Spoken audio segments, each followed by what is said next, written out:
Hello friends, welcome back to my mini blog. তো সবাই কেমন আছো? আশা করি সবাই ভালোই আছো। আমিও বেশ ভালোই আছি।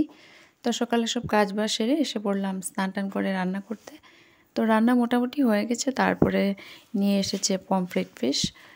তো সেটা ভালো করে ধুয়ে টুয়ে কেটে কুটে পরিষ্কার করে নেব। আর এদিকে টিপুর জন্য মাংস এনেছে। টিপু মানে আমাদের ডক্টর নাম।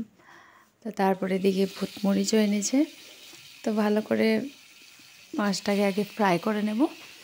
আর এই মাছটা আমাদের এখানে পাওয়া অনেকটাই বড় ব্যাপার, নর্মালি পাওয়া যায় না আর কি। তো একটু মাখো মাখো টাইপ রান্না করেছি। আর সঙ্গে ধন্যবাদ তো দিতেই হবে। তোমাদের কার কার পমফ্রেট ফিশ ভালো লাগে আমাকে কমেন্টে জানিও। আমার তো সেই লাগে খেতে। তো খুব সুন্দর হয়েছে খেতে অবশ্য। তারপরে রান্না করেছি লাই শাক আর ডাল। আর আমাদের এক পিসির বাড়ির থেকে শুটকি চাটনি, তো যেটা আমার অতিরিক্ত পছন্দের জিনিস। তো ব্লগটা কেমন লাগলো অবশ্যই জানিও। বাই।